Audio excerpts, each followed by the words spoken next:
Hey everybody, let's do Lab 9. You know me, I'm Mr. Calmy. Here I am in the lab today. You can see I have my favorite science t-shirt on. Always wear your goggles because of course safety is sexy. Now let's take a look at the materials. I got some bleach, I've got my pre-prepared sodium sulfite solution. As you can see, I have a graduated cylinder for each different solution. I don't want to use one graduated cylinder because I'm always constantly measuring out two different solutions. I want to mix them up and cross-contaminate. Got my calorimeter and of course digital thermometer and some distilled water. Now it's time to do the experiment. First thing I want to do is measure out 5 milliliters of the bleach solution. I want to use a pipette here to make sure that I get exactly 5 milliliters. Make sure you get down on the level and really make sure that it's exactly 5.0 milliliters using the graduated cylinder. So I take that 5 milliliters and I set it off to the side. Next, I take the sodium sulfite solution and this time I'm measuring out 20 milliliters. I have 5 milliliters of one and 20 milliliters of the other. That way I ensure that my volume is always 25.0 milliliters of total solution in the calorimeter. Once again, I use the pipette to make sure that I get exactly 20 milliliters. Now it's time to mix those together inside the calorimeter. So I first pour in the 20 milliliters because it's a larger volume. It doesn't really matter which one goes in first, but if I'm going to get an accurate temperature measurement, I want to use the one with more liquid in order to make sure that I get the tip of the thermometer under the liquid. So put on the cover and write down my initial temperature of the solution.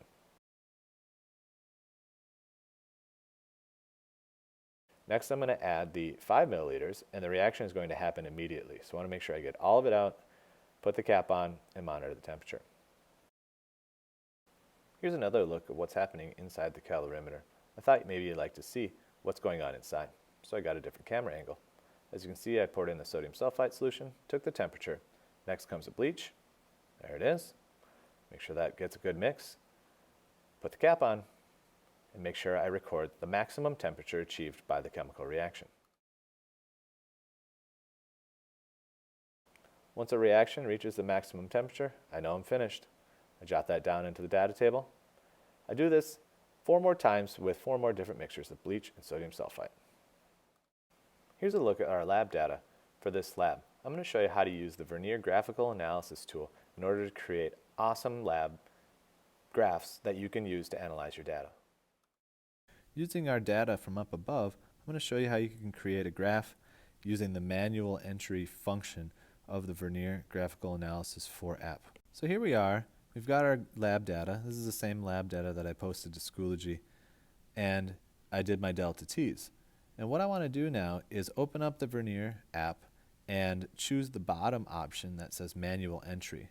And it'll basically open up a blank graph and a blank table for you to put data into it. Now immediately, these two headings over in the upper right hand corner where you put your data sets in are going to be just labeled X and Y. And if you click on the 3 dots, you can rename them and identify them as delta T, and also allows you to put in the unit for degrees Celsius, and also for the X, CLO minus, and I put in the unit of milliliters. So I start putting in my data. I put in the 5, 10, and 12.5 milliliter data points for the CLO minus, and then I put the corresponding changes in temperature along with them. If you read the lab write-up down there in the calculation section, I ask you to graph basically 2 sets of data. One set of data for trial 1 and trial 2 where the CLO minus is the limiting reactant, and also trial 3 where they actually run out or are designed to run out at the exact same time. And so I put those 3 data points in what I refer to as data set 1.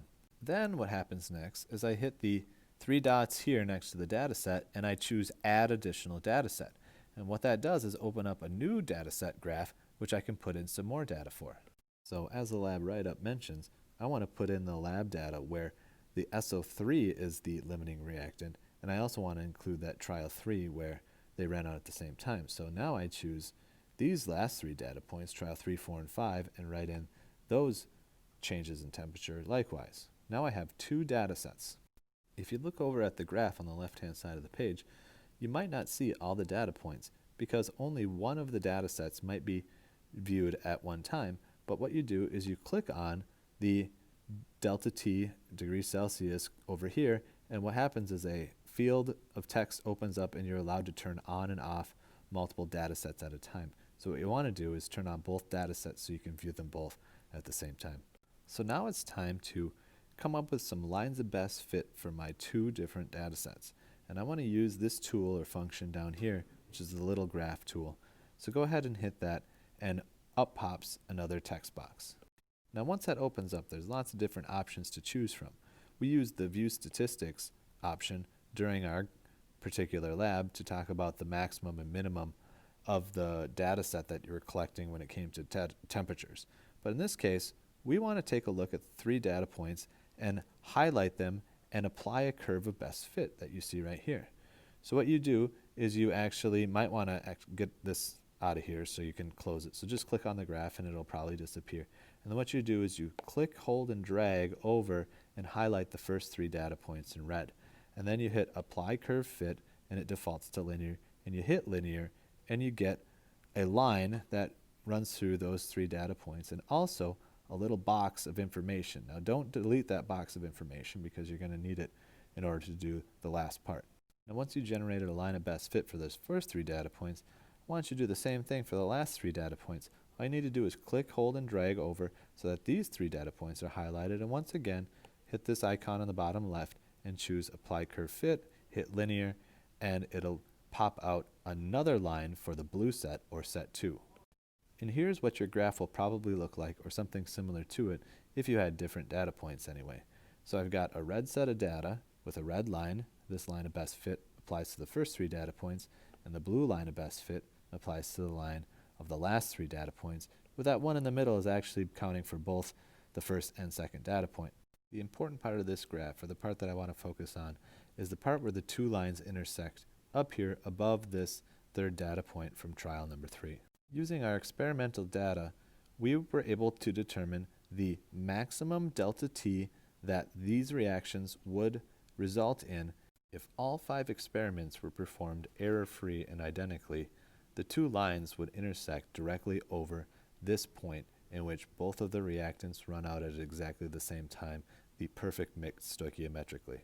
But due to the introduction of some error, that intersection is a little bit high and a little bit to the right of that point. But that is what our data says is the ideal maximum change in temperature, and so we're going to use that to do the remainder of our calculations. Now in the past, I asked my students to take a pencil and a straight edge and drop a vertical line and determine and estimate whereabouts on the horizontal axis this one line fell, and estimate using your best estimation powers. But now that we have this information over here, we can actually do this much more precisely using our good old friend y equals mx plus b, because we have a y equals mx plus b data, the m being the slope and the b being the y-intercept of the red line, and we have a slope and intercept of the blue line.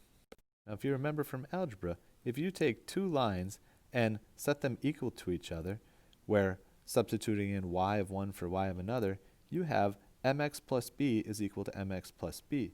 And if you solve for x, you will be able to determine the perfect or the exact volume along the horizontal axis at which these 2 lines would intersect, taking into account the maximum delta T on the vertical axis. So instead of estimating along the horizontal axis where this line falls, we're going to measure using math the exact x, the exact volume that will result in the highest delta T value. The remainder of the calculations can be done using stoichiometry and a calculator and Q equals MC delta T. But for generating a graph, I find that this app is much more useful than Excel or even Google Slides or Google Sheets in order to create the graph that gives you the desired outcome. That takes care of lab number 9. Thanks for watching.